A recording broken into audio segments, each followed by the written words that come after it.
El bien desestabilizarlas, raba a las ramas secas tronco, usándolas ignorando cómo la madera ataba las palmas de las manos. Osaba con los ojos cerrados pies, solo porque confiando ciegamente que parecía desafiar. Cuando en la tierra firme y lodo, Elena cayó de rodillo, pero no hubo tiempo. Ahora, él estaba al otro, mirando el tronco, mira su propia horca. Era un peso muerto, equilibrio necesario. Gritó Elena desde la desgarrándose. Hacerlo, pero cruza, sintió. Se comenzó a avanzar a horcaja, abrazándolo con brazos, arrastrando su cuerpo. Era un doloroso. La cava el pecho y el estómago. Ida colgaba en el vacío. Peligrosamente. De camino, el árbol, cediendo unos centímetros, y Mateo se detuvo, con los ojos cerrados. No, grito de Elena atravesó una orden imperiosa. Vio a la mujer, vio la caja de había dejado en el suelo, y recordó por qué. No era por él, era caja representaba, de esfuerzo puro, ignorando el dolor, clavando las uñas en jalando su cuerpo hacia. Cuando estuvo lo suficientemente, se estiró desde la orilla, propio equilibrio, hundida, tirando de verada, hasta que el cuerpo sobre el barro seguro de. Estaban a ese momento, todo tumbados e incapaces de moverse. Duró poco. Seco y dista, llegó desde el otro, seguido de voces humanas. Los hombres de borde del precipicio. Un salto, la adrenalina, y miró el árbol. Si lo dejaban, ores cruzarían en minutos, le dijo a Mateos, con las pocas fuerzas que le una rama gruesa como para la base del encino, el borde lodoso, y el árbol, sus raíces sueltas y el peso de la gravedad. Un rugido estruendoso que el tronco cediendo al vacío y estrellando contra las rocas desciendo en la espuma blanca. Elena y Mateo retrocedieron para ver tres niebla en la orilla opuesta que desmontaban y corrían, maldiciendo y apuntada, frustrable que ahora los. Elena tomó la caja de a Santiago y tomó la mano. No necesitaban palabras. Vuelta, y se adentraba de montaña. Es más, antes de que el pra inútil contra las rocas. Travesía hacia la capital del estado en una marcha fúnebre. 4 días sin el hambre se convirtió constante. Ríos, con la misma sol castigaba sus pies. Bajaron de la sierra evitables, moviendo y cauces secos de árboles, siempre con un hondo ver la silueta de los el horizonte. Se había vuelto a abrir por el barranco. Su peso aumentó, usando una rama pisada, dejando oscura en el polvo, estrando ramas detrás de ella. Clara y Santiago habían dejado. Caminaban a sus pequeñas manos de su madre, habiendo envejecido días. Desde la catedral de la ciudad, entre la bruma matinal, alegría, solo un gusto. Piedra y ruido, pedradas y edificios pequeñecían a los recién, viéndolos sentir aún más invulnerables en sus ropas de barro de montaña, quemados y sucios, y enfermedad que emanaba de los transeúntes elegantes de disgusto, con los perfumados. La caja de metal contrasundo las miradas de desprecio, pero mantuvo la cara. No venía a pedir limosna, pedir justicia, y el único escudo que tenía de un mundo que preferencia. Se dignó, un edificio insa, con puertas de parecían diseñadas para como ellos.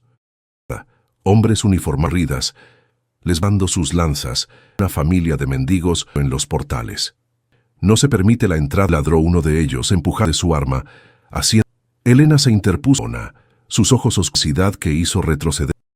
No somos, con voz ronca pero firme, asuntos con el procurador, digo pruebas de crímenes comenzó. La humedad en su voz, crea los guardias, la conmoción de un hombre que salía, un caballero mayor vestido impecable y lentes, que se detuvo a observar la analítica de sus ropas, sin ojos de Elena, y dada que ella aferraba joyas de la corona. Zar. Ordené, sin embargo, discutible. Señora. El cuando si podía confiar arriesgarse. No tengo la verdad que donó durante 20 años. El hombre asintió leyendo el nombre del cacique, gesto para que lo siguieran alando el umbral prohibido y silenciosos del poder. El interior del despacho del olía a cera de muebles y a tabaco, contrastaba violentamente y sangre que él consigo. En una silla de terciopelo, mantenerse en pie un segundo. Elena colocaba la caja ova pulida, afecta con tierra y ox. Manos que aún temblaban abrió la tapa y comenzó a desplegando los manos ante la mirada atónita. Vargas ajustó a leer. La curiosidad al azote a una gravedad sombría rendía la magnitud del esto ordinario, murmurando los dedos por un sello de propiedad. Son anteriores a la fundación. Si esto es de serlo, la mitad legalmente a las familias que Levantó la vista hacia por primera vez, no nada, sino como la política. ¿Qué es esto, verdad? Pues en este edificio, es presentar guerra. La guerra ya en la calle, y ya no tenemos nada que, solo queremos lo que es. Vargas se levantó, mirando hacia la calle, puestas en el tráfico de que había que tomar el caso profesional, o tal Herrera, para derribar. Se volvió decisión tomada. Tiempo para preparar la demanda federal. No, los matarían antes municipal. La casa de seguridad, suburbios. Podrían sanar y esperar. Él comenzaba a girar contra el poder. Mateo así, pero Elena sintió un nudo. Sabía que la espera sería un limbo donde el miedo. Fueron trasladados en un carruaje cerrado, tinas de terciopelo, como fugitivos de lujo. La oscuridad era un convento antiguo, con muros altos, donde el ruido del amortiguado. A los niños con leche caliente limpias. Lujos habían conocido en meses. O cómo bañaban a sus hijos. Ciudad de la montaña. Semanas se permitió tristeza, sino que le aflojó las rodillas. Leo fue atendido por un mes, quien limpió la prometió que salvaría la pierna por el resto de su vida. Días se convirtieron en semanas. Elena pasaba a la pequeña capilla del convento cocina, pero su despacho de Vargas, las legales que se libró munición. Estaba lentamente, junto con una impaciencia. Pasaban las tardes sentado, hablando no del pasado, trazando planes aún no habían recuperado. Cooperativa donde los caos de su cosecha. Tranquilos, nació que iba más allá de la gran complicidad silenciosa, la supervivencia. A ponerle nombre todavía. La noticia llegó 2 meses después. El propio Vargas, el rostro iluminado por un nerviosismo. Ha dictado agitando un documento. Se ha ordenado las restierras y la detención, fraude y falsificación, la Guardia Rural para ejecutar la orden. Sintió que el mundo giraba. Al menos en el papel. Levantó una mano. La ley ha hablado. Hombres como don Aurelio, pedazo de papel, para asegurar la posesión de cortesía. Confrontación final. De San Lorenzo, nota desesperada de meses, el sonido que llenaba el de pasos furtivos en el retumbar marcial de rural que escoltaba Vargas. El sí claro, disipando y revelando la belleza que tantas veces Elena con Santiago dormido en su clara apretando su mano, la de triunfo y náusea que don Aurelio no hace venció. Las figuras no se enderezaban al ver sus rostros curtidos a una incredulidad al reconocer a la viuda que desaparecida. Fuerza de la ley a sus espaldas. Iba se detuvo frente a la hacienda principal, que se le habían la lluvia. En el porche, rodos armados, sufriendo una sombra larga y sonada. No, su postura era la mano descansando casual revólver, la misión aristocrático, federales. Propiedad privada, acostumbrada a ser obedecida, ignorando los papeles se sostenía en alto, cargado de y por un momento hallaría que la tierra seca, y su presencia del miedo. Estar frente al caballo del comandante, mirando a los ojos, destruido su vida, y no gritó, simplemente que con una dignidad silenciosa más que cualquier amenaza. La orden judicial en voz abra resonando en el pato, fraude, falsificación. Los capataz, hombres rudos pero no estúpidos, los rifles de repetición y luego a su patrón, decía de ira impotente. Bajaron las armas que el reinado del terror mientras nadie se atrevía. Y que ese muro de derrumbarse ante una viuda. La detención fue un espectáculo anticlimático. El hombre que se fue esposado y su gloria, gritando escuchaba. Por el pueblo, la gente casas tímida al principio en una marea humana que no hubo solo un asombro con lemas de viejos que pensaron ya, y abrazos daban la esperanza. Nada en el centro del tumulto, como Mateo le ponía un ancla en medio de la. Miróla hasta el horizonte, solo hombre, sino daban, y por primera que el aire del valle, respirable. Elena, Mateo, vieron nuevamente la colina, el lugar ya con la luz de la tarde, piedra y madera vieja, misterio y de su terror, para habitarla, sino, con la ayuda de los taron las vigas podridas, demoliendo ella para dar paso a algo. En el mismo lugar donde hay miedo, la primera escuela del valle, con las mismas piedras pero y esperanza. Ese agujero oscuro, y dolor, fresca, y flores sellando el pasado para los cimientos del futuro. Nunca se fue. Sanó, aunque que él lleva como una medalla de guerra en el administrador de la usando su conocimiento. Nadie volviera a hacer engañañas o promesas falsas. Él y Elena no se casaron vía prisa, criando a Clara y de otros, unidos que había nacido en A veces se sentaban en el porche y miraban hacia los muros blancos de la noche en que el sonido cambió el curso. La leyenda de la se desvaneció con los años por la historia real y el capataz herido. Niños del valle, cretos de fantasmas, como el coraje de una madre, el poder de un tirano, convirtió en maestra. Entre las nuevas generaciones pudieran robarles con un papullo por derecho. Dio a trabajar la tierra, viendo que cada surco y símbolos de una libertad, la familia que el mundo se convirtió en el pilar, demostrando no reside en el dinero, sino en la capacidad de proteger a los que amamos. Elena envejeció con gracia por las líneas de una vida. A menudo pensaba en el terchar algo bajo sus pies, de que ese momento, disfrazada de mal, no hubiera sido expulsada, tenido que refugiarse en él, nunca habría descubierto, nunca habría liberado a su pueblo. Entendió que a veces la vida no para que encontremos lo que esperando ser rescatado es suficiente para. Al final, nos deja una verdad universal, monstruos más aterradores, y los lugares convertirse en faros de nos a enfrentarlos. Maldito que no pueda ser justicia, ni situación que no contenga la semilla, el miedo, lo que importa, abrirla y ver que en el sótano de nuestras propias. Y tú, Alda te empujaba hacia un lugar, terminaste encontrando tu. Cuéntame aquí me encantará leer tu historia.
Sin fuerzas, con 2 hijos en los brazos y la lluvia cayendo sin piedad, ella corrió hacia el único lugar donde nadie se atrevería a esconderse, una choza marcada por leyendas de maldición.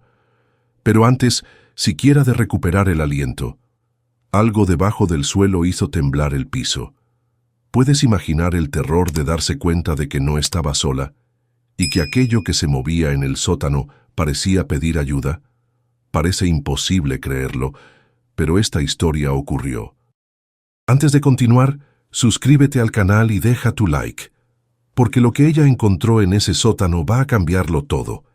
Y cuéntame en los comentarios desde qué ciudad estás viendo esta historia. Prepárate. Esto es solo el comienzo.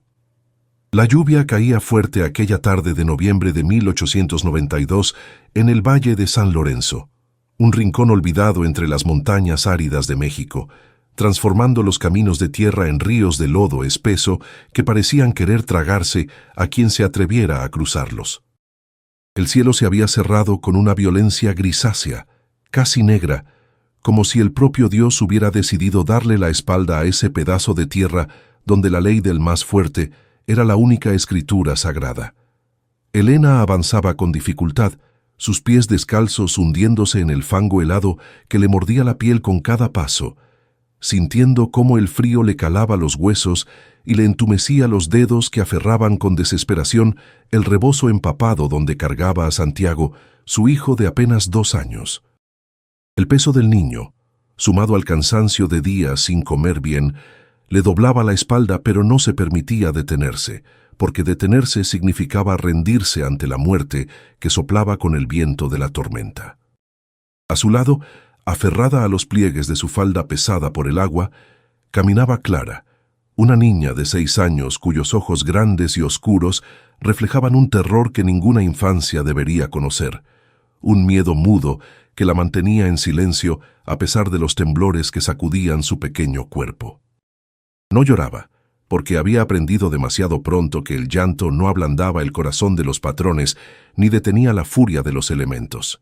Simplemente caminaba, arrastrando sus guaraches rotos, confiando ciegamente en que su madre encontraría un lugar donde el viento dejara de cortar la piel. Elena sentía el tirón de la mano de su hija como un ancla a la realidad, un recordatorio constante de que su propia supervivencia era secundaria, de que su cuerpo ya no le pertenecía a ella, sino que era el único escudo, la única barrera física entre sus hijos y la crueldad absoluta del mundo que los rodeaba.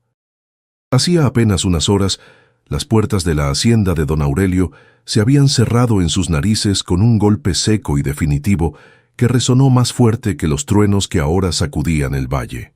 La expulsión había sido brutal, sin miramientos, ejecutada por capataces que alguna vez compartieron el pan con su difunto esposo, hombres que bajaron la mirada avergonzados, pero que obedecieron la orden de echarlas a la intemperie. La excusa eran las deudas, esos números invisibles que crecían como la mala hierba en los libros de contabilidad del patrón, deudas que su marido, un hombre honesto y trabajador, supuestamente había dejado al morir 6 meses atrás. Elena sabía que era mentira, sabía que su esposo había pagado cada centavo con el sudor de su frente hasta el día en que la fiebre se lo llevó. Pero la palabra de una viuda pobre no valía nada contra la tinta y el papel de los dueños de la tierra. Caminaron por las calles desiertas del pueblo, donde las ventanas estaban trancadas y las luces de las velas parpadeaban detrás de las cortinas, ignorando deliberadamente la figura solitaria que arrastraba su miseria bajo el aguacero. Nadie salió a ofrecer un techo, nadie abrió una puerta. El miedo a don Aurelio era más grande que la caridad cristiana, y la desgracia de Elena era vista como una enfermedad contagiosa de la que todos querían mantenerse alejados. El rechazo social dolía más que el granizo que empezaba a mezclarse con la lluvia, golpeando su rostro como pequeñas piedras afiladas, recordándole que ahora era una paria, una mujer sin hombre y sin tierra, lo que en aquel tiempo y lugar equivalía a no ser nada, a ser menos que el polvo que ahora se convertía en lodo bajo sus pies sangrantes. Sin opciones y con la noche cayendo sobre ellos como una manta de asfixia, Elena dirigió sus pasos hacia el único lugar donde sabía que nadie, ni siquiera los hombres del patrón, se atrevería a ir. La colina norte, cubierta de mezquites retorcidos y sombras alargadas, estaba coronada por una estructura de piedra que el pueblo había bautizado como la Tapera del Diablo, un antiguo jacal abandonado que se alzaba como una cicatriz en el paisaje. Las historias decían que allí la tierra estaba maldita, que los que entraban escuchaban los lamentos de los antiguos dueños asesinados durante las revueltas y que las sombras cobraban vida para estrangular a los intrusos mientras dormían. Pero el terror a los fantasmas palidecía frente al terror real y tangible de ver a sus hijos morir de hipotermia en medio de la nada. El ascenso fue una tortura física. El sendero estaba borrado por años de abandono y la vegetación espinosa rasgaba la ropa y la piel de Elena, quien usaba su propio cuerpo para abrir camino y proteger a Clara de las ramas que parecían brazos esqueléticos intentando detenerlas. El viento aullaba con más fuerza a medida que subían, un sonido gutural que se mezclaba con el crujir de los árboles viejos, creando una sinfonía macabra que ponía los pelos de punta. Santiago comenzó a llorar, un llanto débil y agotado que se perdía en la tormenta, y Elena lo apretó más fuerte contra su pecho, susurrándole promesas de calor y descanso que no sabía si podría cumplir, sintiendo cómo el calor del niño era lo único que mantenía sus propios brazos funcionando, movidos por una fuerza que iba más allá de la mera biología. Finalmente, la silueta del jacal se recortó contra un relámpago, una construcción de piedra gris y madera ennegrecida que parecía una bestia agazapada esperando su presa, con el techo parcialmente hundido y las ventanas vacías como cuencas de ojos sin vida. No había puerta, solo un hueco oscuro que exhalaba un aliento rancio, un olor a humedad antigua, a madera podrida y a encierro de décadas que golpeó a Elena en la cara antes de que cruzara el umbral. Se detuvo un instante, el corazón latiéndole desbocado en la garganta, sintiendo una opresión en el pecho que no era solo fatiga, sino un aviso instintivo, una alerta primitiva de que estaba entrando en un terreno que no pertenecía a los vivos, un lugar donde el tiempo se había detenido de la peor manera posible. Pero entonces Clara estornudó, un sonido pequeño y frágil, y ese ruido humano rompió el hechizo del miedo sobrenatural, recordándole a Elena que el peligro de la neumonía era mucho más letal y rápido que cualquier espíritu errante. Respiró hondo, tragando el aire húmedo y cargado de electricidad, y empujó a la niña suavemente hacia el interior, cruzando el umbral de piedra desgastada hacia la oscuridad absoluta que reinaba dentro. El silencio en el interior era pesado, casi sólido, un contraste brutal con el caos de la tormenta afuera. Era un silencio que parecía observar, una quietud tensa que erizaba la piel y hacía que cada gota de agua que caía de sus ropas sonara como un martillazo en el suelo de tierra apisonada. Elena tanteó en la oscuridad con una mano libre, buscando una pared, un rincón, algo sólido que le confirmara que estaban bajo techo, mientras sus ojos trataban desesperadamente de adaptarse a la negrura impenetrable. Sus dedos rozaron una superficie rugosa y fría, piedra desnuda que parecía sudar humedad, y guió a los niños hacia una esquina que parecía estar más protegida de las corrientes de aire que se colaban por las innumerables grietas de la construcción. «Siéntense aquí, no se muevan», susurró, y su propia voz le sonó extraña, distorsionada por la acústica del lugar, como si las paredes absorbieran el sonido y lo devolvieran transformado en un eco burlón. Con manos temblorosas por el frío y la adrenalina, buscó en el bolsillo profundo de su falda el pequeño cabo de vela y los cerillos que había logrado salvar de la expulsión, tesoros insignificantes que ahora valían más que el oro. El primer cerillo se rompió, el segundo se apagó con la humedad, y Elena sintió que el pánico le cerraba la garganta, una garra helada que amenazaba con paralizarla allí mismo en la oscuridad. Rezó una oración rápida, muda y desesperada, y encendió el tercer cerillo, protegiendo la llama con su cuerpo encorvado. La pequeña luz naranja cobró vida, bailando nerviosa en el aire viciado, y poco a poco las sombras retrocedieron, revelando el interior desolado de la tapera que todos temían, y marcando el inicio de una noche que cambiaría su destino para siempre. La llama de la vela, pequeña y vacilante, luchaba por mantenerse viva, proyectando sombras alargadas y danzantes que se estiraban por las paredes de piedra desnuda como espectros curiosos que despertaban de un largo sueño. Lo que la luz revelaba no era reconfortante. Muebles antiguos cubiertos por sábanas que el tiempo había vuelto grises y que colgaban como pieles muertas, rincones donde las telarañas formaban velos densos y arquitecturas complejas que atrapaban el polvo de décadas. El aire estaba viciado, cargado de un olor penetrante a tierra mojada y a madera que se deshace al tacto, un aroma que se pegaba al paladar y que hablaba de un abandono tan profundo que parecía una condena eterna. Elena observó con desconfianza aquel escenario, sintiendo que cada objeto, cada silla volcada y cada mesa coja, eran testigos mudos de una historia que nadie en el pueblo se atrevía a contar en voz alta, una historia que ahora ella y sus hijos estaban obligados a habitar. Con movimientos rápidos y eficientes, nacidos de la urgencia de madre, Elena improvisó un refugio en el rincón más seco de la sala, barriendo con la mano los escombros y el polvo acumulado para limpiar un pequeño círculo de suelo. Extendió el rebozo, ya empapado pero aún grueso sobre la tierra fría, tratando de crear una barrera, por mínima que fuera, entre la humedad del piso y los cuerpos frágiles de sus hijos. Acomodó a Santiago en el centro, envolviéndolo con lo que quedaba de su propia ropa seca, y atrajo a Clara hacia sí, frotando vigorosamente los brazos y la espalda de la niña para reactivar la circulación, susurrándole palabras de calma que se perdían en el vasto vacío de la habitación, intentando transmitirle un calor que ella misma ya no sentía, pues el frío se había instalado en su pecho como un huésped indeseado.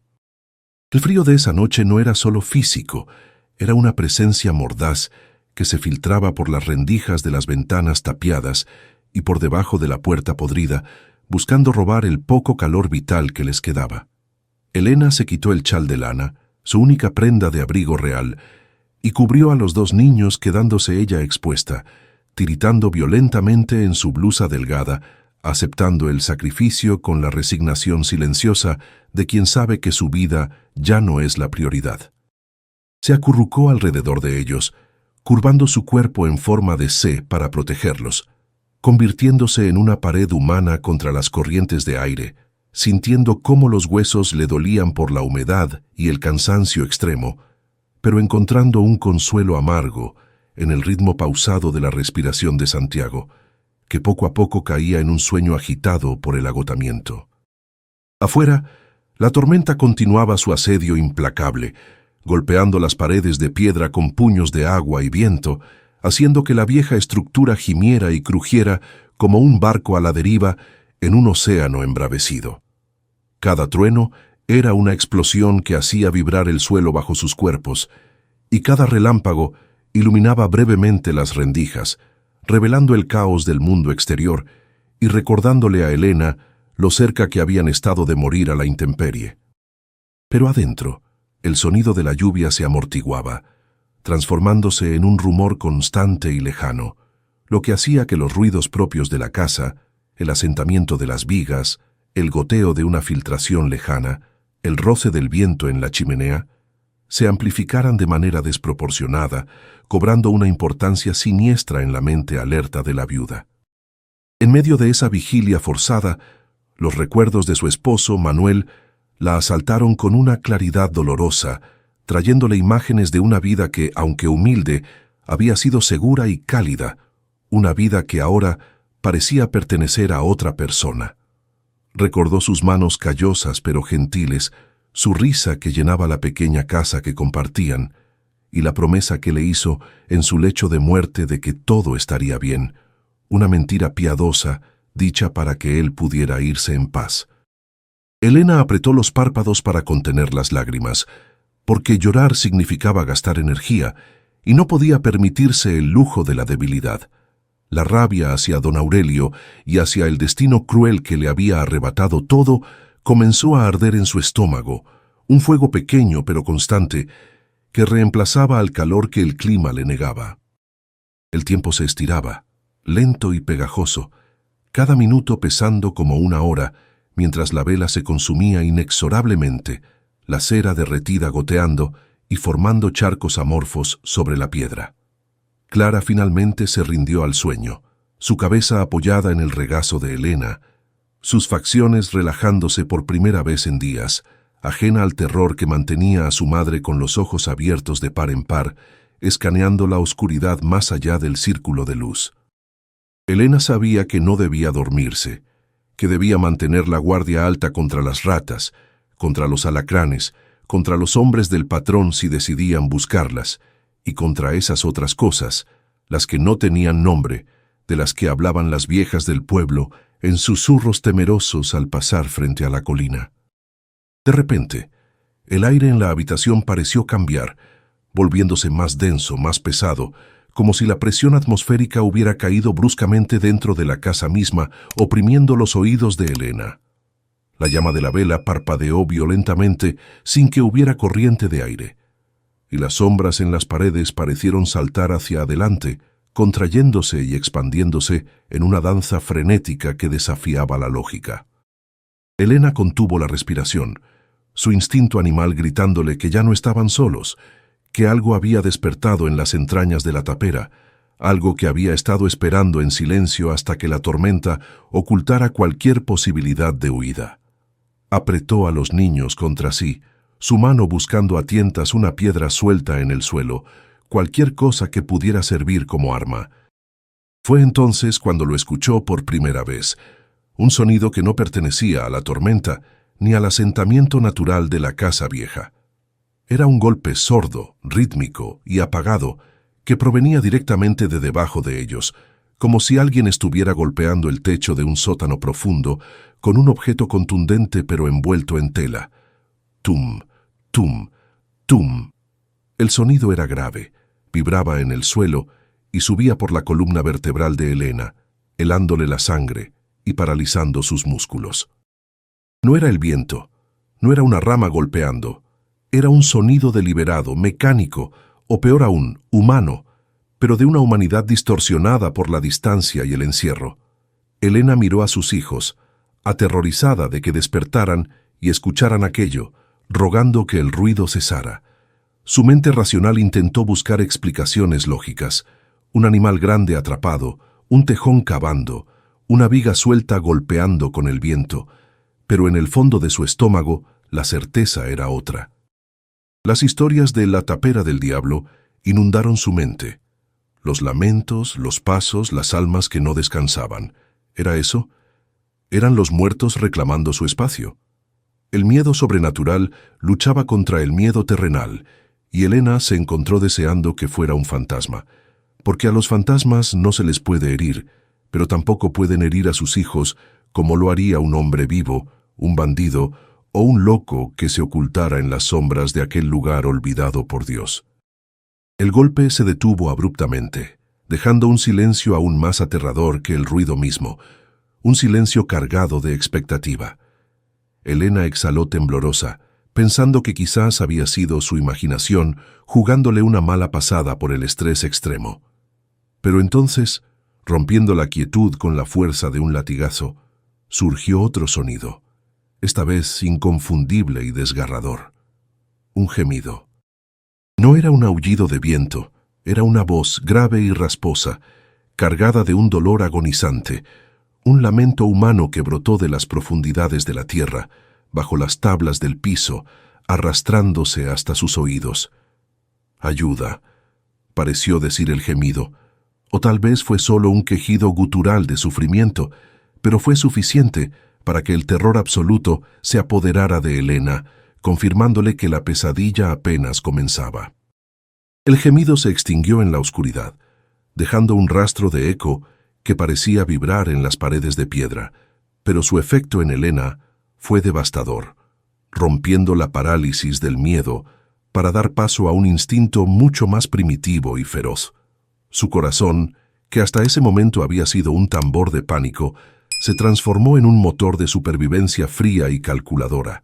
No podía permitirse la duda, no con Santiago y Clara durmiendo indefensos a su lado. Si lo que acechaba bajo las tablas era una bestia o un hombre con malas intenciones, ella tenía que saberlo antes de que fuera demasiado tarde. Tenía que identificar la amenaza para poder enfrentarla o huir.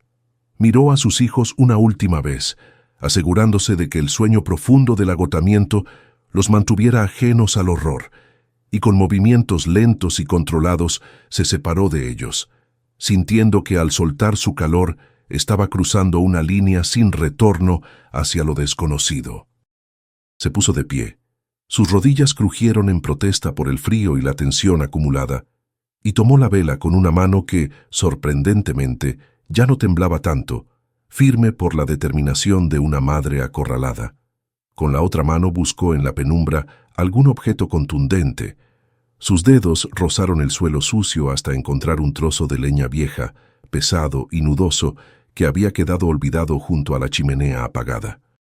Lo sopesó en su mano, sintiendo la textura áspera de la corteza, imaginando lo que tendría que hacer si algo saltara desde las sombras para atacar a sus pequeños. No era una guerrera, era una viuda desgastada por la pobreza, pero en ese momento, en esa casa maldita, Elena sintió que una fuerza antigua se despertaba en su sangre, una disposición a la violencia que nunca supo que poseía, hasta que el mundo la empujó al borde del abismo. Guiada por el recuerdo auditivo de aquel lamento agónico, Elena avanzó paso a paso sobre el suelo irregular, sus pies descalzos tanteando las tablas podridas con cautela extrema para evitar cualquier chirrido delator. La luz de la vela empujaba a la oscuridad solo unos centímetros delante de ella, creando un túnel de visión limitado y claustrofóbico, pero suficiente para revelar las cicatrices de la casa. Manchas de humedad, insectos huyendo de la luz, el polvo bailando en el aire. Se detuvo en el centro de la habitación, cerca de donde había colocado a los niños, y aguzó el oído, esperando una confirmación, una señal. Y entonces lo vio, no con los oídos, sino con los ojos, un desnivel sutil en el suelo, oculto bajo una alfombra de yute roída por las ratas y endurecida por la suciedad de años. Un bulto rectangular que no correspondía a la arquitectura natural del piso. Se arrodilló junto a la alfombra, dejando la leña a un lado pero al alcance de la mano, y con dedos tensos agarró el borde del tejido áspero, tirando de él con suavidad para no levantar polvo. La tela vieja se deshizo un poco en sus manos, pero cedió, revelando lo que el instinto de Elena ya había adivinado. Una trampilla de madera maciza, reforzada con bandas de hierro que el óxido había pintado de un color naranja enfermizo. No había cerradura visible, solo una argolla de hierro grueso, fría como el hielo al tacto, que parecía invitarla a descender hacia las entrañas mismas de la tierra. El aire alrededor de la trampilla era diferente, más frío, y traía consigo un olor que hizo que Elena arrugara la nariz. Un aroma metálico y cobrizo, mezcla de tierra mojada y algo más dulce y repugnante que ella, hija de campesinos, reconoció instintivamente como el olor de la sangre vieja.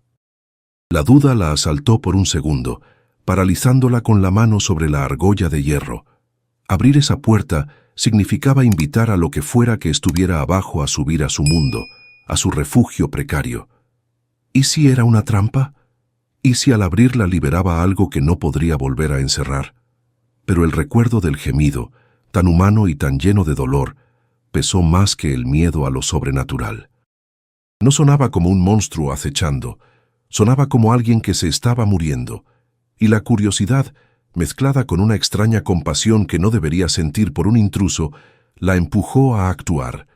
Respiró hondo, llenando sus pulmones con el aire viciado de la tapera, apretó los dientes hasta que le dolió la mandíbula, y con un tirón seco y decidido, tiró de la argolla hacia arriba, desafiando el peso de la madera y del miedo.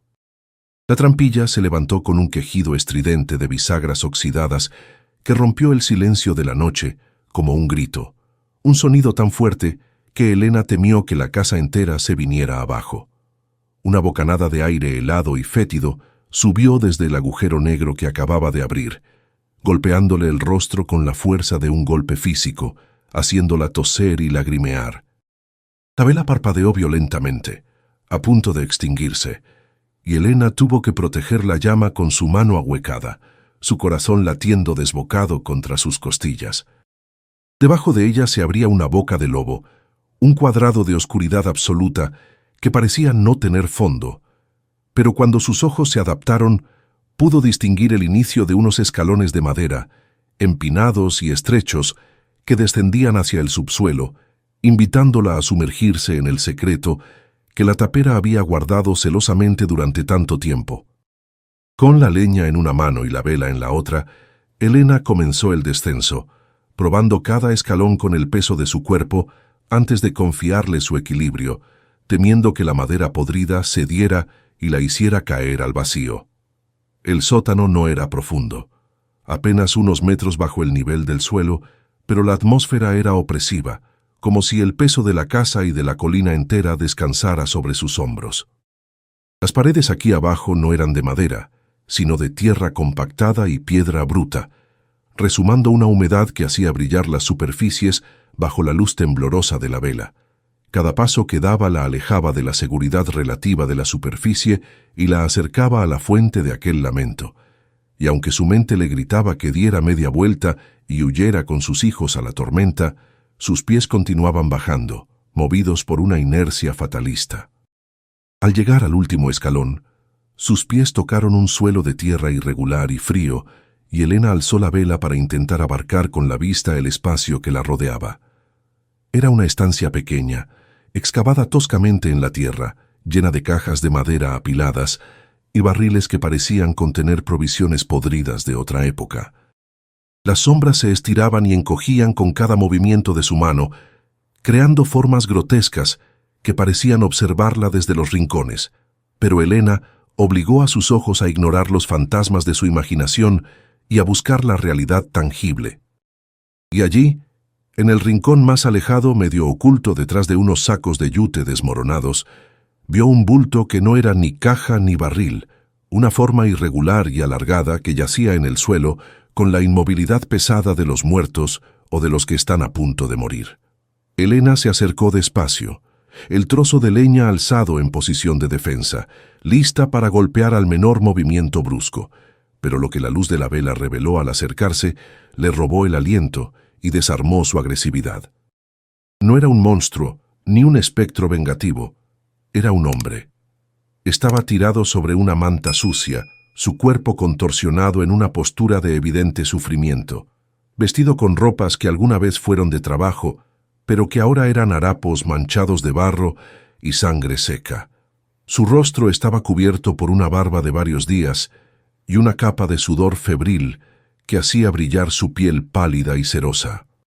Una de sus piernas estaba envuelta en trapos improvisados, oscurecidos por una mancha que se extendía ominosamente, y el olor a infección, dulce y nauseabundo, emanaba de él en oleadas, confirmando la gravedad de su estado. Como si sintiera la presencia de la luz o el calor del cuerpo de Elena, el hombre abrió los ojos de golpe, saliendo de su estupor febril con un jadeo ahogado. No eran ojos de depredador ni de asesino, eran ojos inyectados en sangre, desorbitados por el pánico, los ojos de un animal acorralado que espera el golpe final. Intentó retroceder, arrastrándose patéticamente sobre los codos, soltando un gemido de dolor cuando movió la pierna herida, pero no tenía fuerzas para huir. Miró a Elena, a la leña en su mano y luego a su rostro, y en lugar de atacarla, alzó una mano temblorosa en un gesto de súplica, sus labios secos y agrietados moviéndose para formar palabras que apenas fueron un susurro ronco, pero que golpearon a Elena con más fuerza que cualquier grito. «No, no me entregue. Por favor, no me entregue». La súplica del hombre quedó flotando en el aire viciado del sótano, una oración desesperada que desarmó por completo la postura defensiva de Elena, haciendo que el trozo de leña cayera de su mano con un golpe sordo sobre la tierra compactada. Aquella voz no pertenecía a un demonio ni a un espíritu vengativo de las leyendas locales, sino a un ser humano quebrado, reducido a su expresión más vulnerable por el dolor y el miedo a la muerte. Elena se quedó inmóvil un momento, observando cómo el extraño volvía a cerrar los ojos, vencido por el esfuerzo de hablar, su pecho subiendo y bajando en espasmos irregulares que delataban una lucha interna por cada bocanada de aire. El instinto maternal, que minutos antes la había impulsado a proteger a sus hijos con violencia si era necesario, ahora mutaba en una compasión dolorosa, esa solidaridad silenciosa que solo los que han sufrido pueden reconocer en la mirada de otro desgraciado. Se arrodilló junto a él, ignorando la suciedad y el olor metálico que impregnaba el ambiente, y acercó la vela para examinar la fuente de tanto sufrimiento, iluminando la pierna envuelta en trapos que ya no eran blancos, sino de un color óxido oscuro y rígido. Con dedos delicados, endurecidos por el trabajo pero suaves en su intención, comenzó a retirar las telas pegadas a la piel, sintiendo cómo el hombre se tensaba en su inconsciencia, soltando gemidos ahogados que resonaban en las paredes de piedra. Lo que descubrió debajo la hizo llevarse una mano a la boca para sofocar una exclamación de horror. La carne estaba hinchada, violácea y caliente al tacto, con un orificio de entrada que solo podía haber sido causado por una bala, una herida de fuego que no había sido tratada y que ahora era un nido de infección que amenazaba con devorar la vida del desconocido. Elena supo entonces que la noche no sería para dormir, sino para librar una batalla silenciosa contra la fiebre que ardía en la frente del hombre con la intensidad de un horno.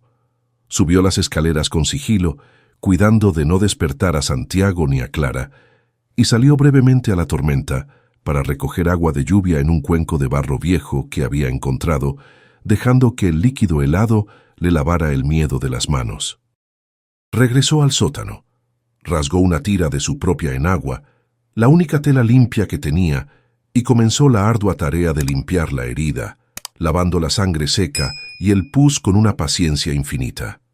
El hombre se retorcía débilmente bajo sus manos, murmurando nombres que ella no conocía y frases inconexas sobre tierras y traiciones, palabras que se mezclaban con el goteo constante del agua en algún rincón oscuro de la tapera.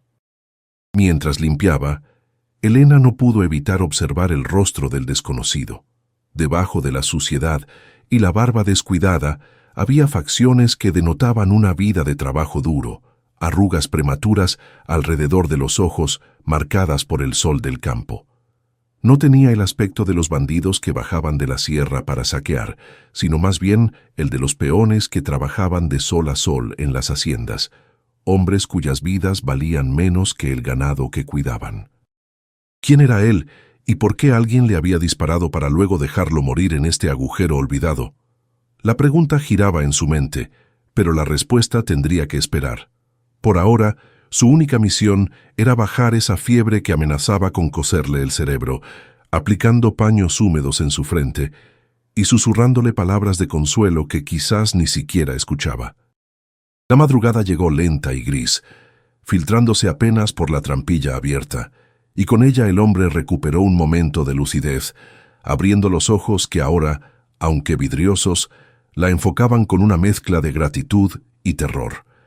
Pidió agua con un gesto seco de la garganta, y Elena le sostuvo la cabeza para que bebiera del cuenco, viendo cómo tragaba con avidez desesperada. «Me llamo Mateo», susurró cuando recuperó el aliento, su voz rasposa como lija sobre madera. «No soy un criminal, señora.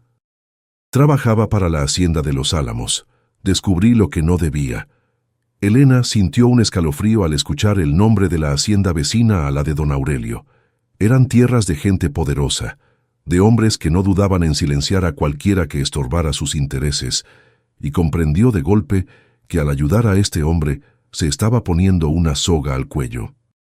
Arriba, el sonido de los niños despertando la sacó de su trance. Escuchó el llanto suave de Santiago y la voz temblorosa de Clara llamándola, y supo que tenía que dividir su mundo en dos. La luz tenue de arriba con sus hijos y la oscuridad del sótano con el secreto de Mateo. «No te muevas, volveré», le dijo al hombre, cerrando la trampilla con cuidado y cubriéndola nuevamente con la alfombra roída, ocultando la evidencia de su presencia bajo el suelo. Subió a abrazar a sus hijos, dándoles los restos de una tortilla dura que guardaba en su bolsillo, fingiendo una normalidad que no sentía, sonriendo mientras su mente calculaba los riesgos, sabiendo que ahora no solo luchaban contra el hambre y el frío, sino contra una amenaza humana que podía estar rastreando las huellas de sangre de Mateo hasta su puerta. Durante el día, Elena se movió como un espectro por la casa, limpiando rincones y tapando grietas para mantenerse ocupada, pero sus oídos estaban sintonizados con el subsuelo, atenta a cualquier gemido que pudiera alertar a los niños. Clara, con la percepción aguda de la infancia, notaba la tensión de su madre, sus miradas furtivas hacia la alfombra vieja, pero el miedo al lugar la mantenía callada y pegada a las faldas de Elena. En un descuido, Elena bajó de nuevo, llevándole a Mateo un poco de caldo aguado que logró calentar en la chimenea improvisada, y lo encontró intentando sentarse, pálido como la cera, pero con una determinación feroz en la mirada. «Tienen que irse», le dijo él. «Si me encuentran aquí, no tendrán piedad con ustedes. Don Aurelio y sus socios no dejan testigos». La mención de don Aurelio fue como un golpe físico para Elena, el mismo hombre que la había echado a la calle, el responsable de la miseria de sus hijos, era también quien había ordenado la muerte de este extraño. Una rabia fría reemplazó al miedo en su pecho. Una conexión invisible se forjó en ese instante entre la viuda y el fugitivo, unidos por el odio común hacia un tirano que se creía dueño de vidas y destinos. «Ya no tengo a dónde ir», respondió Elena con una firmeza que sorprendió a ambos. «Ya me quitaron todo, no voy a dejar que me quiten también la dignidad de ayudar a un moribundo». Mateo la miró largo rato, y en ese silencio compartido, bajo la tierra húmeda, se selló un pacto de sangre y supervivencia que desafiaba a la lógica y al peligro. La fiebre de Mateo subió y bajó durante 2 días más, días en los que Elena se convirtió en enfermera, guardiana y madre, dividiendo su tiempo y sus escasos recursos entre los 3 seres que dependían de ella. Usó telarañas limpias para coagular la herida, un remedio antiguo que le había enseñado su abuela, y preparó infusiones con hierbas amargas que crecían cerca de la entrada del jacal para combatir la infección. Mateo, en sus momentos de conciencia, le contaba fragmentos de lo que había visto: libros de contabilidad falsos, firmas forzadas, tierras robadas a campesinos analfabetos que terminaban siendo peones en sus propias parcelas. Elena escuchaba, y cada palabra era una pieza que encajaba en el rompecabezas de la injusticia que había gobernado el valle por generaciones, entendiendo que Mateo no era solo un hombre herido, sino un testigo peligroso, una bomba de tiempo escondida bajo sus pies. Pero la frágil seguridad de su escondite se rompió la tercera tarde, cuando el sonido inconfundible de cascos de caballo resonó en el camino de piedra que llevaba a la colina, rompiendo la quietud del atardecer. Elena corrió a la ventana tapiada y espió por una rendija, el corazón paralizado en su pecho al ver a 3 jinetes armados deteniéndose frente a la estructura en ruinas, hombres con sombreros anchos y rifles cruzados en la espalda, los mismos hombres que ejecutaban las órdenes sucias del patrón. No venían por caridad, venían cazando, y la tapera del diablo era el único lugar que les faltaba revisar. El tiempo se detuvo, y Elena supo que la leyenda de los fantasmas era su única defensa, o su condena final si decidían entrar. El sonido de las botas golpeando la tierra seca del exterior resonó como disparos en el silencio sepulcral de la casa, y Elena sintió que el aire se le congelaba en los pulmones, paralizándola por un instante que pareció eterno. Los jinetes desmontaron con la pesadez de quien se sabe dueño del lugar, hablando en voces altas y bruscas que profanaban la quietud de la colina, burlándose de las leyendas de fantasmas mientras cargaban sus armas con una naturalidad aterradora. Elena sabía que no tenía tiempo para el pánico. Cada segundo que pasaba dudando era un segundo que acercaba a esos hombres a la puerta podrida del jacal. Con un movimiento fluido nacido de la desesperación, se apartó de la ventana y corrió hacia sus hijos, despertándolos con sacudidas suaves pero urgentes, tapándoles la boca con sus manos frías, antes de que pudieran emitir cualquier sonido de protesta o confusión, susurrándoles un silencio, que era más una súplica que una orden.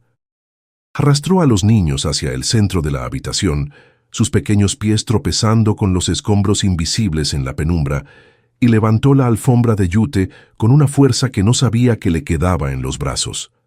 La trampilla se abrió revelando la boca negra del sótano, y Elena empujó a Clara y luego a Santiago hacia el abismo, ignorando sus miradas aterrorizadas, obligándolos a descender a la oscuridad donde Mateo yacía indefenso. No hubo tiempo para explicaciones ni para consuelos.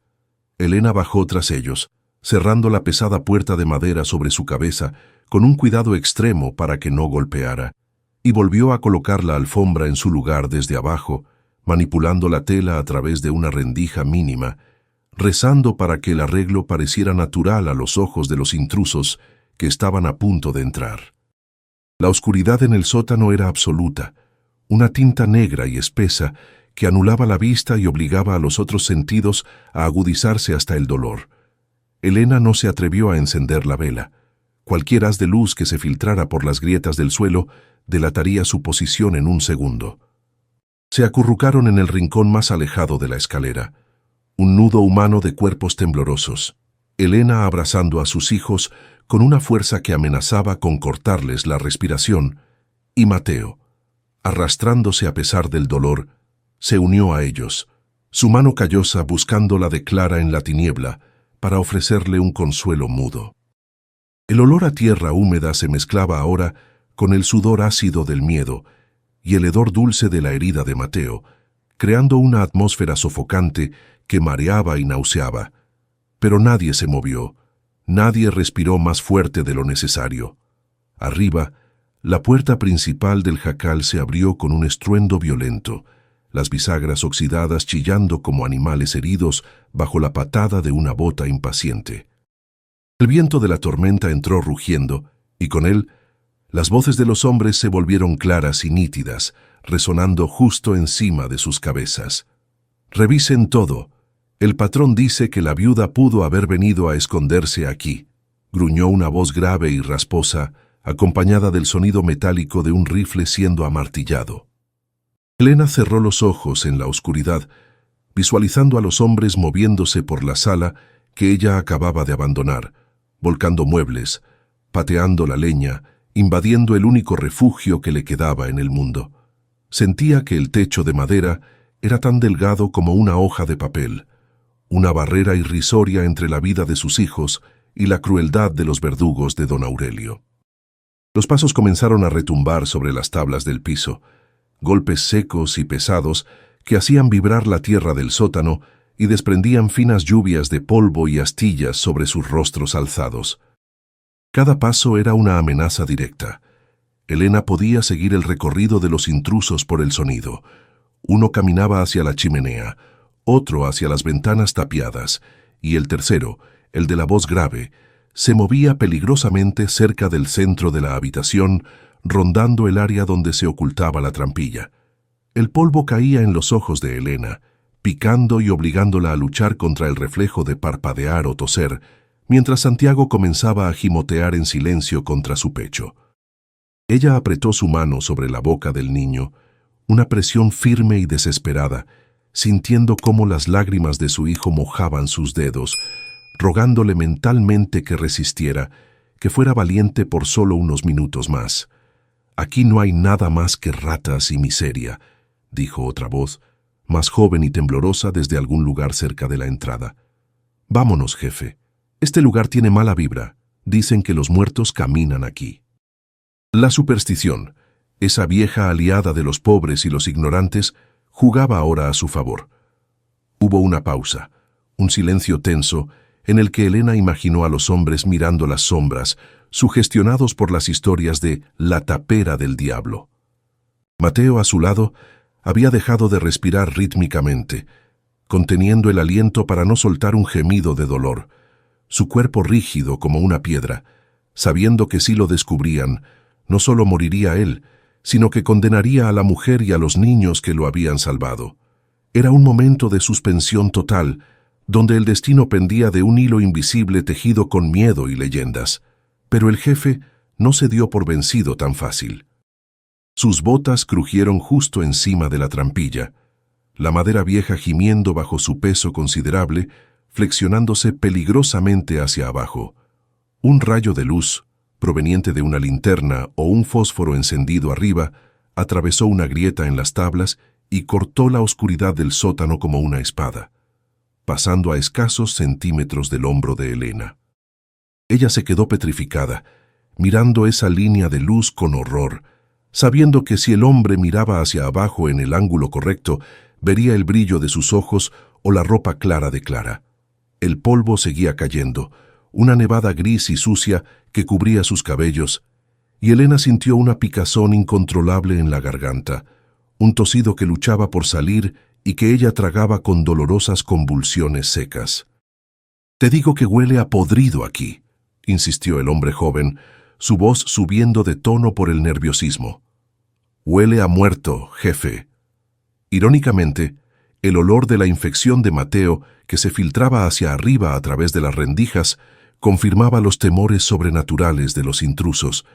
Para ellos no era el olor de una herida gangrenosa, sino el hedor de la muerte misma, de los cadáveres que supuestamente habitaban los cimientos. El jefe resopló, dio una patada final al suelo, que hizo temblar los dientes de Elena, y escupió con desprecio. «Maldita sea, tienes razón. Vámonos. Si la viuda está aquí, que se la coman los fantasmas. No vale la pena gastar balas en espectros». Los pasos se alejaron, pesados y rápidos hacia la salida, seguidos por el golpe de la puerta al cerrarse malamente. El sonido de los caballos alejándose al galope bajo la lluvia fue la música más hermosa que Elena había escuchado en su vida, pero aún así no se movió. Se quedaron allí, en la oscuridad absoluta, abrazados y cubiertos de polvo, durante lo que parecieron horas, temiendo que fuera una trampa, que los hombres estuvieran esperando afuera en silencio. Solo cuando los latidos de su corazón bajaron de un tamborileo frenético a un ritmo casi normal, Elena se atrevió a soltar a sus hijos y encender la vela con manos que temblaban tanto que casi quema sus propios dedos. La pequeña llama iluminó 4 rostros pálidos, sucios, con los ojos muy abiertos, marcados por el trauma compartido de haber estado a centímetros de la muerte. Clara sollozó entonces, un sonido roto que liberó la tensión acumulada, y Elena la besó en la frente, mezclando sus propias lágrimas con el polvo en la cara de la niña. Mateo, pálido y sudoroso, apoyó la cabeza contra la pared de tierra y miró a Elena con una intensidad nueva, una gratitud que iba más allá de las palabras. «Me has salvado la vida 2 veces, mujer», dijo con voz ronca, «y ahora yo te voy a dar la tuya de vuelta». Con un esfuerzo titánico, comenzó a apartar la paja y la tierra del rincón donde había estado acostado, revelando que el suelo del sótano no era firme en todas partes. «No es solo mi vida lo que buscan», confesó, clavando sus dedos en la tierra suelta. «Debajo de este piso enterré la única cosa que le da miedo a don Aurelio. La prueba de que todas estas tierras, incluida la tapera y la hacienda donde vivías, no son suyas, son de la gente, son tuyas». Y en ese agujero dentro del agujero, Elena vio el brillo opaco de una caja de metal, la llave de una verdad que podía quemar el valle entero. Elena clavó sus dedos en la tierra suelta con una ferocidad nacida de la incredulidad, escarbando junto a Mateo como si en ese agujero estuviera enterrada la cura para todos sus males.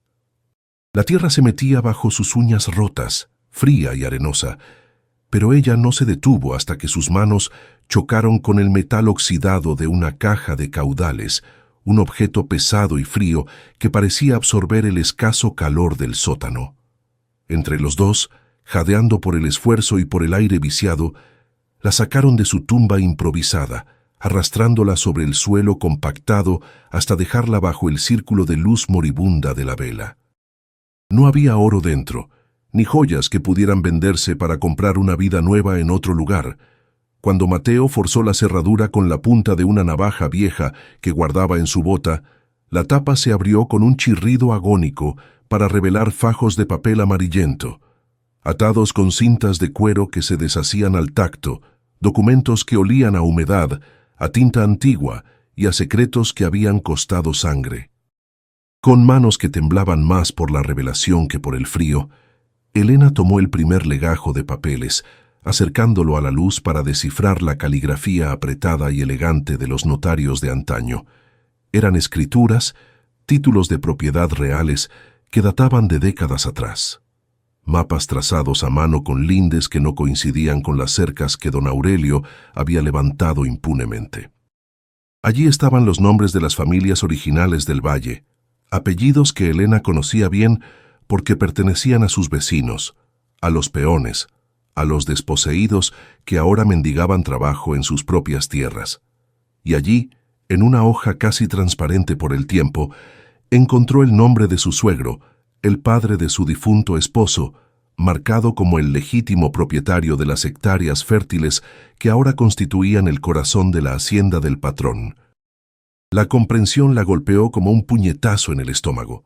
No eran pobres por mala suerte, eran pobres porque les habían robado. La maldición de la tapera del diablo cobró entonces un sentido nuevo y macabro ante los ojos de la viuda. No eran los muertos los que espantaban a la gente, sino los vivos que necesitaban mantener ese lugar aislado para proteger el fraude.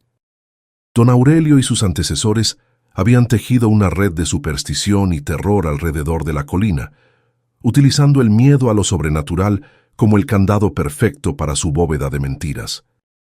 La rabia comenzó a desplazar al miedo en las venas de Elena, una ira caliente y líquida que le subió por el cuello al pensar en su esposo trabajando hasta la muerte en una tierra que le pertenecía por derecho, en sus hijos durmiendo en el suelo por culpa de la codicia de un hombre que se hacía llamar Don. Aquellos papeles no eran solo documentos legales, eran la prueba de una guerra silenciosa que los ricos habían declarado a los pobres hacía mucho tiempo y que ahora ella tenía el poder de desenmascarar. Mateo la observaba en silencio, su rostro bañado en sudor reflejando la gravedad del momento, sabiendo que al mostrarle el contenido de la caja la había condenado a una elección imposible. «Esto es lo que descubrí cuando revisaba los archivos viejos de la hacienda», murmuró, su voz ronca por la deshidratación. «Intenté llevarlos al juez del distrito, pero don Aurelio lo tiene comprado. Por eso me cazaron como a un perro». Explicó cómo había logrado escapar con la caja, arrastrándose herido hasta la tapera sabiendo que era el único lugar que los supersticiosos sicarios evitarían revisar a fondo. Él no era un héroe de novela, era un hombre común que había tropezado con una verdad demasiado grande para ignorarla y que había pagado su conciencia con una bala en la pierna y una sentencia de muerte sobre su cabeza. La disyuntiva se presentó ante Elena con la claridad brutal de la supervivencia. Podían quemar los papeles allí mismo, usar el fuego para calentar a los niños y borrar la única razón por la que don Aurelio los perseguía, comprando así una seguridad mediocre basada en el olvido. O podían luchar. Podían tomar esa caja, salir del agujero y caminar hasta la capital del estado, lejos de la influencia corrupta del cacique local, para presentar la denuncia ante autoridades federales que, con suerte, no estarían en la nómina del hacendado. Miró a sus hijos dormidos, sucios y agotados, y supo que no podía quemar su herencia. Si destruía esos papeles, estaría aceptando que el destino de Clara y Santiago era ser sirvientes para siempre. La decisión se asentó en su pecho no como un acto de valentía, sino como la única salida digna del infierno. La noche se desgastó lentamente y la tormenta afuera comenzó a perder fuerza, el rugido del viento transformándose en un gemido cansado que anunciaba la calma engañosa del amanecer. Elena usó las horas muertas para preparar a Mateo, limpiando su herida una vez más y rasgando lo que quedaba de su enagua para hacer un vendaje más firme que le permitiera ponerse en pie. Él estaba débil. La pérdida de sangre lo había dejado al borde del desmayo constante, pero la fiebre había cedido lo suficiente para devolverle la lucidez. «No puedo caminar rápido», le advirtió él. «Seré una carga». Elena negó con la cabeza mientras le daba de beber las últimas gotas de agua. «Tú conoces el camino y llevas la verdad», le respondió. «Te arrastraré si hace falta, pero saldremos de aquí los 4 o no saldrá nadie». Cuando los primeros rayos de un sol grisáceo se filtraron por las rendijas del suelo de madera, dibujando líneas de polvo en el aire del sótano, Elena despertó a los niños con suavidad, poniéndoles el dedo en los labios antes de que pudieran preguntar. El mundo de arriba estaba en silencio, un silencio diferente al de la noche anterior, purgado por la lluvia y la violencia de los hombres. Subir de nuevo a la superficie se sintió como emerger de una tumba. El aire en la sala principal del jacal era frío y limpio, aunque el olor a humedad y a la presencia reciente de los intrusos todavía persistía como un fantasma olfativo. La casa estaba revuelta, los pocos muebles volcados y la leña dispersa, huellas de barro marcando el suelo donde las botas habían pisoteado su refugio, recordatorios visuales de cuán cerca había estado la muerte. Elena ayudó a Mateo a subir la escalera, soportando gran parte de su peso, sus músculos tensándose bajo el esfuerzo, mientras él apretaba los dientes para no gritar cuando su pierna herida rozaba los escalones. Una vez arriba, lo acomodó contra la pared más sólida, donde podía ver la puerta pero mantenerse oculto en las sombras, armado con el mismo trozo de leña que ella había empuñado la noche anterior. Clara y Santiago se quedaron cerca de él, mirándolo con ojos grandes y curiosos, intuyendo que ese extraño sucio y herido era ahora parte de su manada, un aliado en la guerra contra el mundo. Elena se acercó a la ventana, espiando a través de las maderas podridas hacia el valle que se extendía abajo, un paisaje lavado por la lluvia que brillaba con una belleza traicionera bajo la luz de la mañana. El camino estaba vacío, un listón de lodo marrón que serpenteaba entre los mezquites y bajaba hacia el pueblo, pero Elena sabía que la tranquilidad era una mentira. Los hombres de don Aurelio no se rendirían tan fácil. Si no la habían encontrado anoche, volverían, o quizás estarían vigilando los caminos principales esperando verla aparecer para pedir clemencia. No podían bajar al pueblo, eso sería entregarse. Tendrían que tomar la ruta de la sierra, el camino antiguo y olvidado que los arrieros ya no usaban, un sendero traicionero que bordeaba los precipicios y que los llevaría lejos de los ojos del patrón, hacia la libertad o hacia la muerte en los barrancos. Preparó un bulto con la caja de metal envuelta en el centro de su rebozo, cargándola como si fuera otro hijo, sintiendo el peso de la justicia en su espalda. Antes de salir, Elena miró por última vez el interior de la tapera del diablo, ese lugar que le había dado refugio cuando nadie más lo hizo, ese cascarón vacío que el pueblo temía y que ahora ella veía como un santuario. No había fantasmas allí, solo la historia de un crimen sin resolver y la resistencia de los olvidados. Apagó la vela, que había ardido hasta consumirse casi por completo, y abrió la puerta hacia la mañana fría. El aire le golpeó la cara, llenando sus pulmones de oxígeno y miedo, pero también de una determinación feroz. Con Mateo apoyado en su hombro y sus hijos agarrados a su falda, la viuda dio el primer paso fuera de la oscuridad, dejando atrás el mito para escribir su propia leyenda en el camino pedregoso que se abría ante ellos, sabiendo que cada paso lejos de esa casa era un acto de guerra. El ascenso hacia la sierra fue un calvario lento y tortuoso, una penitencia física que ponía a prueba cada músculo y cada gramo de voluntad que le quedaba a Elena. El sendero antiguo, apenas una cicatriz borrosa entre la maleza espinosa y las rocas resbaladizas por la lluvia reciente, se empinaba con una crueldad indiferente, obligándolos a clavar los pies en el barro inestable para no deslizarse hacia el abismo que se abría a su izquierda. Elena caminaba con el cuerpo inclinado hacia adelante, soportando el peso muerto de Mateo en su hombro derecho, sintiendo cómo el calor febril del hombre traspasaba la tela mojada de su blusa y se mezclaba con su propio sudor frío. Cada paso era una victoria minúscula contra la gravedad y el agotamiento, un ritmo agónico marcado por la respiración entrecortada de los 4 fugitivos que avanzaban bajo un cielo plomizo que amenazaba con volver a llorar sobre sus desgracias en cualquier momento. Mateo hacía un esfuerzo sobrehumano para no ser una carga total, apretando los dientes hasta que las mandíbulas le dolían para reprimir los gemidos de dolor cada vez que su pierna herida golpeaba una piedra o se doblaba en un ángulo antinatural. Su rostro estaba gris, bañado en una película de sudor helado, y sus ojos se nublaban intermitentemente, perdiendo el foco de la realidad, pero se obligaba a seguir moviendo la pierna sana, impulsándose con la desesperación de quien sabe que detenerse significa la muerte para todos. Elena sentía los espasmos de dolor que recorrían el cuerpo del hombre, vibraciones que se transmitían a través de su brazo entrelazado en la cintura de él, y en silencio le agradecía su terquedad, porque sabía que si él caía, ella no tendría la fuerza física para levantarlo de nuevo en medio de aquella soledad vertical. Detrás de ellos, Clara y Santiago avanzaban como pequeños espectros silenciosos, habiendo aprendido la lección del miedo con una rapidez que partía el alma.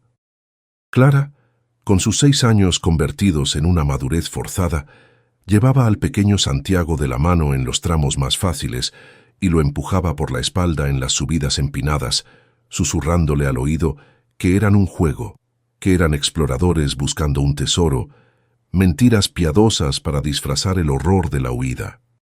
Sus ropas estaban cubiertas de lodo hasta las rodillas, sus zapatos rotos apenas protegían sus pies de las espinas y sus caritas estaban manchadas de tierra y cansancio, pero no se quejaban. Miraban la espalda de su madre como si fuera el único punto fijo en un mundo que se desmoronaba, confiando ciegamente en que ella sabía hacia dónde los llevaba, aunque Elena misma solo seguía el instinto y la vaga memoria de mapas antiguos. A medida que ganaban altura, el paisaje cambiaba, volviéndose más hostil y desolado, dominado por cactus gigantes y arbustos secos que parecían manos esqueléticas rasgando el viento. El aire se volvía más fino y frío, cortando los pulmones con cada inhalación profunda, y el silencio de la montaña era diferente al de la tapera. Aquí el silencio era vasto, indiferente, roto solo por el grito ocasional de un halcón o el rodar de una piedra suelta cuesta abajo. Elena miraba constantemente hacia atrás, escaneando el valle que se extendía a sus pies como un tapiz verde y marrón, buscando señales de movimiento en los caminos que habían dejado atrás, temiendo ver el brillo del sol reflejado en un rifle o la nube de polvo levantada por una partida de jinetes que olfateaban su rastro como sabuesos implacables.